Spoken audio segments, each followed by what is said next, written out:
So it's a real pleasure for me to have the opportunity to introduce our next speaker, who's someone I've known of and about for a good decade in her role as an elite level figure skater.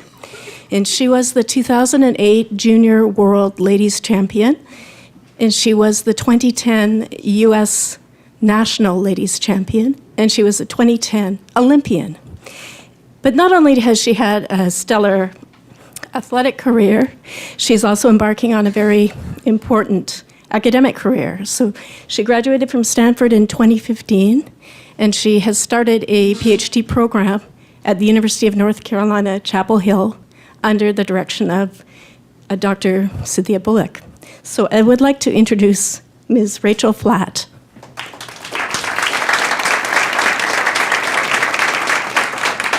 Thanks, Daryl. I'm going to see if I can slide this out. Thank you for that wonderful introduction, and also thank you to you all so much for being here today.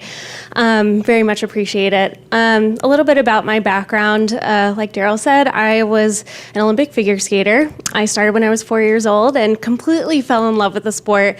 But as I started garnering more success over the years, particularly after I won Junior Worlds, I started experiencing a lot of negative backlash about my body image, particularly because I did not fit the mold of an idealized, thin athlete.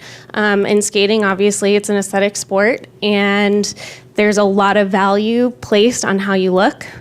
And even though I was one of the most consistent skaters in that time frame, and basically winning most of the competitions that I was going to, or at least medaling, that really didn't matter. Instead, the feedback that I was receiving really centered around my body image, and I received a lot of negative comments from coaches saying, gosh, it would be so much easier for you to do that program without that sack of potatoes on your body, to comments from judges who were telling me to lose 20 pounds in a week before an event.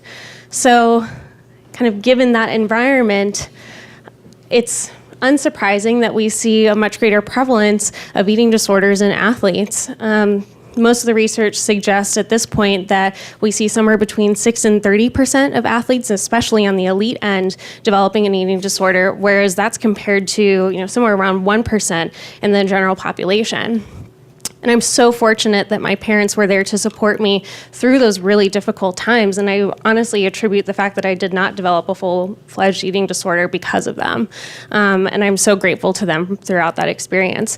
So what I'm going to talk to you a little bit about in terms of the research that I'm hoping to do down the road is leveraging the data that we have currently on athletes and eating disorders, so this high prevalence rate, sport-specific risk factors, things like negative coaching comments and behaviors, early sport specialization, participating in sports that emphasize leanness, like long-distance running, figure skating, gymnastics, those things like that.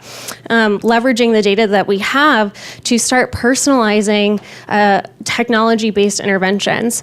Now, what's so exciting to me about tech-based mental health interventions is that we may be able to completely change how we're identifying these disorders, the number of people that we're reaching, and we may be able to help optimize treatment outcomes and maintain those gains made in treatment for a much longer period of time. In addition, they may be more cost-effective in the long run, which for folks who are either unable to access care because it is expensive or they just can't access because of their location, it's a great potential solution to help supplement care long-term, or potentially even be a treatment solution down the road.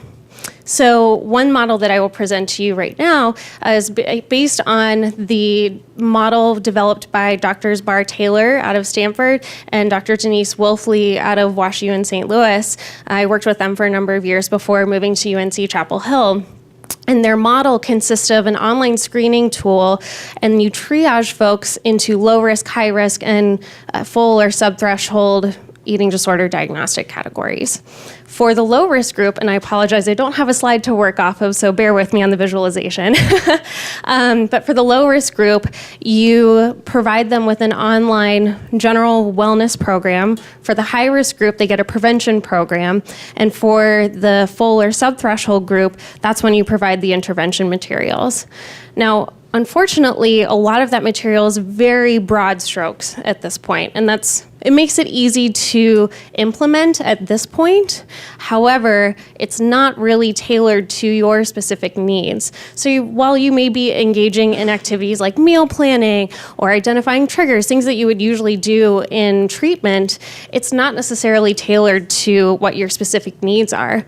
And kind of given my background in figure skating and the clear need to provide resources to athletes based on the high prevalence and their sport-specific risk factors, it makes sense to start tailoring the content of these digital mental health tools for their specific needs. So we could start looking at excessive exercise and figuring out how to present that material in a way that's really relevant to them. Start talking about the nutritional needs, how that looks in terms of identifying, the needs that the caloric needs that you need to meet when you're training, and if you're still at a full or subthreshold eating disorder diagnostic criteria at that point, it makes sense to have that conversation or at least mention that in the discussion of the content. When that content is not relevant, we know that folks are not as likely to engage in the material. So, kind of keeping that in mind, we may be able to increase the reach of these materials because they are more relevant. People will engage with them more. They might adhere to the content a little bit better. And finally, what we'll be able to do is start changing the culture surrounding mental health and eating disorder care in sports, but more broadly. It's such an empowering time, and I'm so excited to, be a part of this community at this point, and something that I have really relished in a lot of my peers who have been willing to step forward and discuss their eating disorders and their mental health challenges over the years.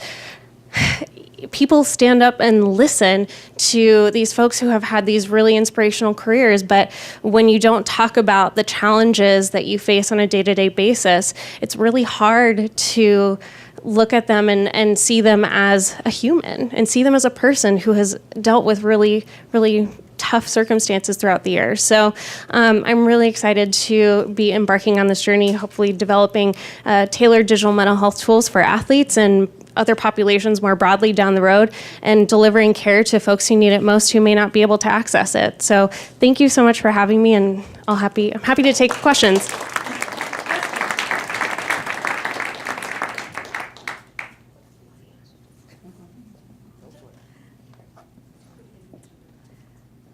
You brought up tailoring it to other populations, and I'm thinking specifically about early intervention with children.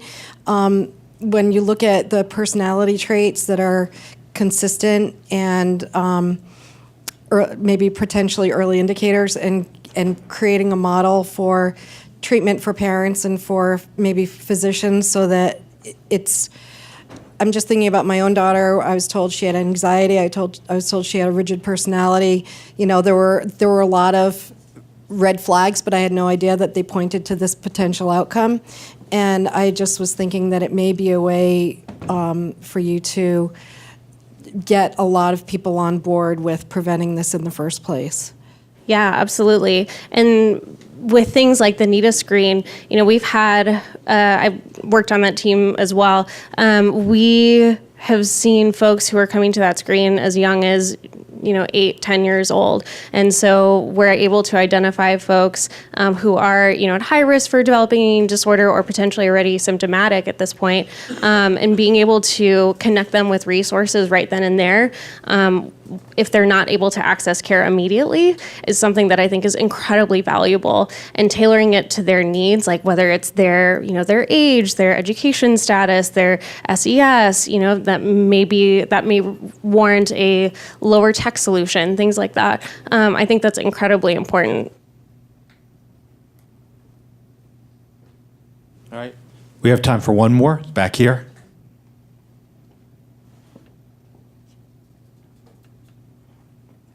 Yeah, you mentioned that eating disorders are common among athletes in aesthetic sports and sports that value low weight. But I want to kind of challenge that, just because we've been seeing quite a few football players, baseball players. My daughter was in a sport that values high weight, ski racing, alpine.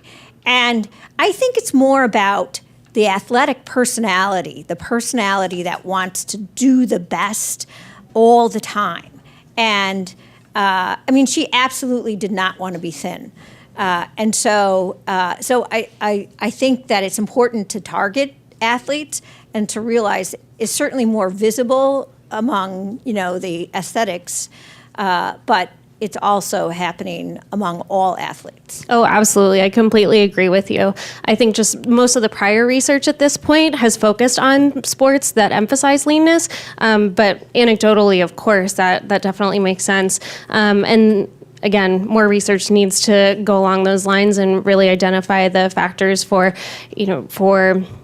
sports that may like ski racing or shot put or or weightlifting even, where they're having to eat, or even swimming, to some extent, where we have like folks like Michael Phelps who are eating thousands of calories in one sitting. That can definitely foster an unhealthy relationship with food and with exercise. So yes, I completely agree with you.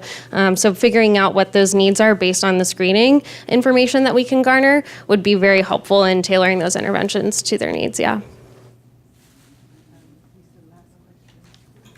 Just one important thing to add is Sure. that you talk about the cultural aspect of expecting thinness, but a very powerful part of the athlete's high risk is this energy deficit that is not at all thought about in terms of body image or body size, but high, especially elite or high performance athletes are at risk for